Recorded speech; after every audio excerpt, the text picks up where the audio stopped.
এতিয়া আমি চাম 13 নম্বৰ কুৱেশ্যনটো এটা ট্ৰেপিজিয়ামৰ সমান্তৰাল বাহু দুডালৰ মাপ 18 সেন্টিমিটাৰ আৰু 16 সেন্টিমিটাৰ সমান্তৰাল বাহু দুডালৰ মাজৰ দূৰত্ব কিমান 8 সেন্টিমিটাৰ ট্ৰেপিজিয়ামটোৰ কালি নিৰ্ণয় কৰা চোৱা ইয়াতে চোৱা আমি ট্ৰেপিজিয়ামৰ কালি নিৰ্ণয় কৰা যেটো আমাৰ সূত্ৰ মানে হাফ পূৰণ সমান্তৰাল বাহু দুডালৰ যোগফল মানে এই সমান্তৰাল বাহু দুডালৰ যোগফল আৰু লগতে কি আছিল পূৰণ সমান্তৰাল বাহু দুডালৰ মাজৰ দূৰত্ব গতিকে সেই সূত্ৰটো আমি কি কৰিম এইটো আমি অংকটো আমি কৰিম ঠিক আছে আমি কৰি চাও সো আমাক দিয়া আছিল প্ৰশ্নটোত কি দিয়া আছিল ট্ৰেপিজিয়ামৰ সমান্তৰাল বাহু দুডালৰ মান দিয়া আছিল এডাল 18 সেন্টিমিটাৰ এডাল 16 সেন্টিমিটাৰ আৰু সমান্তৰাল বাহু দুডালৰ মাজৰ দূৰত্ব আছিল কিমান 8 সেন্টিমিটাৰ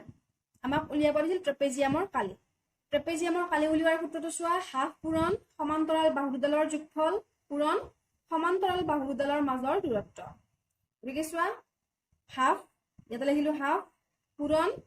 সমান্তৰাল বাহু দুডালৰ যোগফল সমান্তৰাল বাহু দুডাল চোৱা সমান্তৰাল বাহু দুডালৰ যোগফল মানে 18 সেন্টিমিটাৰ আৰু 16 সেন্টিমিটাৰ এই 18 আৰু 16 ৰ যোগফল গতিকে ইয়াতে লিখিলো চোৱা 18 সেন্টিমিটাৰ যোগ 16 সেন্টিমিটাৰ পূৰণ এটা দিলু পূৰণ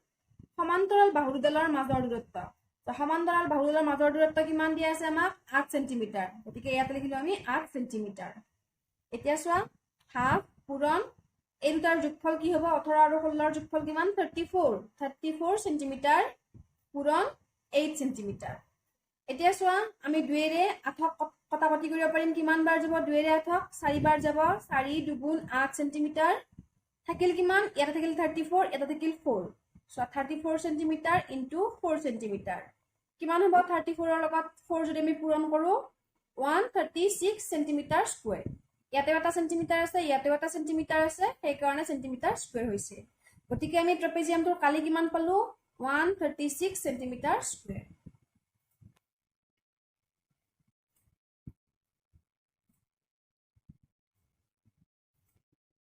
যদিহে তোমালোকে আমাৰ এই ইউটিউব চেনেলটো সাবস্ক্ৰাইব কৰা নাই তেনেহলে চেনেলটো সাবস্ক্ৰাইব কৰি ল'বা আৰু কাষতে থকা ঘণ্টা বুটামটো টিপি অল কৰি ল'বা তেতিয়া মই দিয়া ভিডিঅ'ৰ নটিফিকেশন তোমালোকে কোন প্ৰথমে পাবা এতিয়া চাম 14 নম্বৰ কুৱেশ্যনটো ট্ৰেপিজিয়াম আকৃতিৰ পথাৰ এখনৰ কালি 600 বৰ্গ মিটাৰ সমান্তৰালভাৱে থকা পাৰ দুটাৰ দিশ 20 মিটাৰ আৰু 30 মিটাৰ সমান্তৰাল পাৰ দুটাৰ মাজৰ দূৰত্ব নিৰ্ণয় কৰা মানে আমাক ট্ৰেপিজিয়ামৰ কালি দিয়া আছে 600 বৰ্গ মিটাৰ দিয়া আছে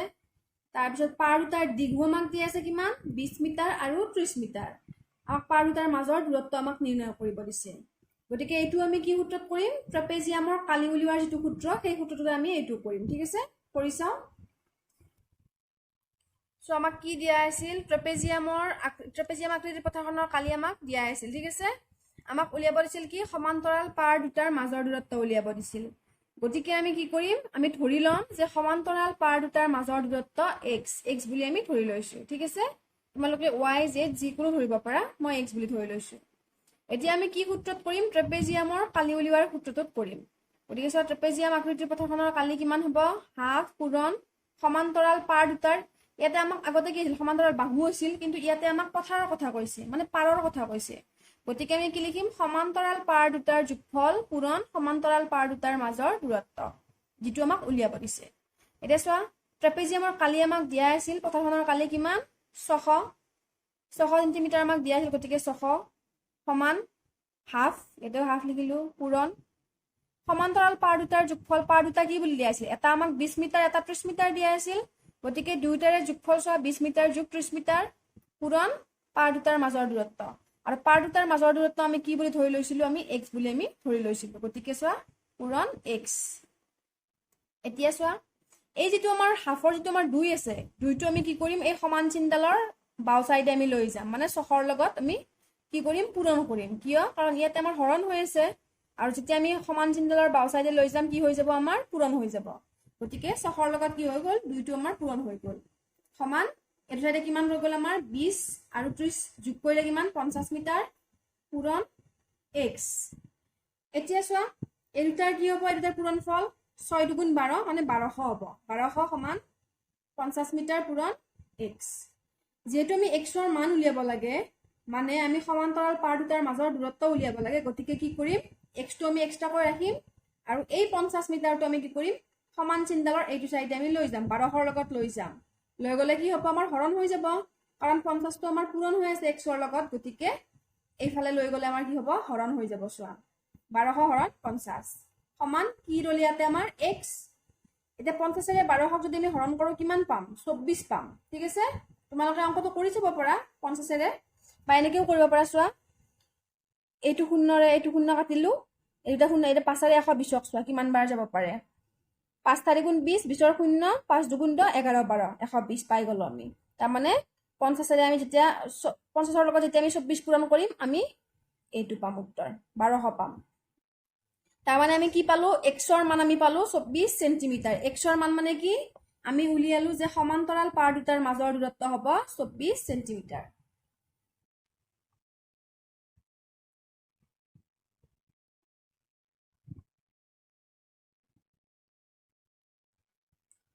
এতিয়া আমি চাম 15 নম্বৰ কোৱেশ্চনটো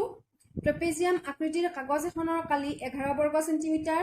ইয়াৰ সমান্তৰাল বাহু দুটাৰ মাজৰ দূৰত্ব 5.5 সেন্টিমিটাৰ আৰু সমান্তৰাল বাহু এটাৰ দৈৰ্ঘ্য 2.5 সেন্টিমিটাৰ আন্দাৰ সমান্তৰাল বাহুৰ দৈৰ্ঘ্য উলিওৱা সো ইয়াতে আমাক কালি দিয়া আছে তাৰ পিছত বাহু দুটাৰ মাজৰ দূৰত্ব আমাক দিয়া আছে কিন্তু আমাক কি উলিয়াব দিছে যে এডাল বাহুৰ দৈৰ্ঘ্য দিয়া আছে কিন্তু আন্দাল বাহুৰ দৈৰ্ঘ্য আমাক উলিয়াব দিছে গতিকে এইটো আমি ট্ৰেপেজিয়ামৰ কালিৰ সূত্ৰটোতে আমি কৰি চাম কিন্তু যেহেতু আমাক সমান্তৰাল বাহুৰ আন্দালৰ দৈৰ্ঘ্য আমাক উলিয়াব দিছে গতিকে আমি কি কৰিম এই আন্দাল সমান্তৰাল বাহু আমি x বা a বা b বুলি আমি ধৰি লম তাৰ পিছত আমি কি কৰিম ট্ৰেপেজিয়ামৰ কালিৰ যেটো সূত্ৰ আছে সেই সূত্ৰটো কৰিম আমি কৰিলে আমি ইয়াৰে আন্দাল সমান্তৰাল বাহুৰ আমি এনসাৰটো আমি পাই যাম ঠিক আছে কৰি চাও সো আমাক প্ৰশ্নটোত কি দিয়া আছিল ট্ৰেপেজিয়াম আকৃতিৰ কাগজ এখনৰ কালি আমাক দিয়া আছিল কিমান 11 সেন্টিমিটাৰ সমান্তৰাল বাহু দুডালৰ মাজৰ দূৰত্ব কিমান দিয়া আছিল 5.5 সেন্টিমিটাৰ আকৌ সমান্তৰাল বাহু এটাৰ দৈৰ্ঘ্য দিয়া আছিল আমাক 2.5 সেন্টিমিটাৰ উলিয়াব দিছিল কি আন্দাল বাহুৰ দৈৰ্ঘ্য গতিকে আমি কি কৰিছো আমি ধৰি লৈছো যে আন্দাল বাহু x আমি ধৰি লৈছো এটো ঠিক আছে এতিয়া চোৱা আমি কি ইহৰ সূত্ৰত কৰিম ট্ৰেপেজিয়ামৰ কালি উলিওৱাৰ সূত্ৰত আমি এই অংকটো কৰিম ট্ৰেপেজিয়ামৰ কালি সমান হাফ পূৰণ সমান্তৰাল বাহু দুটাৰ মাজৰ দূৰত্ব পূৰণ সমান্তৰাল বাহু দুটাৰ সমষ্টি গতিকে ট্ৰেপেজিয়ামৰ কালি দিয়া আছিল কিমান 11 সেন্টিমিটাৰ সমান হাফ পূৰণ সমান্তৰাল বাহু দুটাৰ মাজৰ দূৰত্ব কিমান দিয়া আছিল 5.5 সেন্টিমিটাৰ গতিকে সোয়া এটা লিখিলো 5.5 সেন্টিমিটাৰ পূৰণ ইয়াতেও পূৰণ দিলো সমান্তৰাল বাহু দুটাৰ সমষ্টি সোয়া এটা কি দি আছে 2.5 সেন্টিমিটাৰ আন্দাল আমি ধৰি লৈছো x বুলি গতিকে কি লিখিম 2.5 সেন্টিমিটাৰ যোগ x এতিয়া সোয়া 11 সেন্টিমিটাৰ হাফ 5.5 সেন্টিমিটাৰ পূৰণ আমি ইয়াৰে ব্ৰ্যাকেটটো আমি উঠাই ললো ঠিক আছে 2.5 সেন্টিমিটাৰ যোগ x এতিয়া আমি কি কৰিম ইয়াৰে যেটো হাফ আছে যেটো 2 আছে এই দুইটো আমাৰ একৰ লগত হৰণ হৈ আছে এই দুইটো আমি সমান চিনডালৰ বাও সাইডে লৈ যাম লৈ গলে কি হ'ব দুইটো আমাৰ 11 ৰ লগত পূৰণ হ'ব সোয়া 11 পূৰণ 2 বাকিখিনি আমাৰ একে থাকিব যিখিনি আছিল 5.5 সেন্টিমিটাৰ 2.5 সেন্টিমিটাৰ যোগ x তাৰ পিছত সোয়া এতিয়া কি হ'ব 11 ৰ লগত 2 পূৰণ কৰিলে পাম আমি কিমান 22 সেন্টিমিটাৰ আৰু বাকিখিনি আমি একে লিখিলো এতিয়া সোয়া এই 22 সেন্টিমিটাৰ আৰু 5.5 সেন্টিমিটাৰ পূৰণ 2.5 সেন্টিমিটাৰ কৰিলে কি হ'ব আমাৰ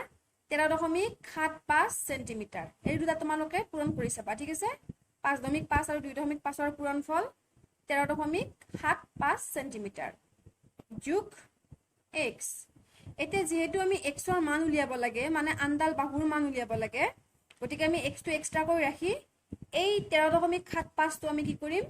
সমান চিনডালৰ বাও সাইডে লৈ যাম মানে 22 ৰ লগত লৈ যাম লৈ গলে কি হ'ব আমাৰ 22 ৰ লগত হৰণ হৈ যাব যেহেতু ইয়াতে আমাৰ পূৰণ হৈ আছে ঠিক আছে গতিকে এতিয়া আমাৰ হৰণ হৈ যাব এতিয়া সোয়া কি কৰিম আমি কিমান হ'ব 22 ৰে 22 ক যদি আমি 13.75 ৰে হৰণ কৰো আমি आंसर পাম 1.6 মানে x ৰ মান আমি কি পালো 1.6 সোয়া x = 1.6 সেন্টিমিটাৰ তাৰ মানে আন্দাল বাহুৰ দৈৰ্ঘ্য হ'ল 1.6 সেন্টিমিটাৰ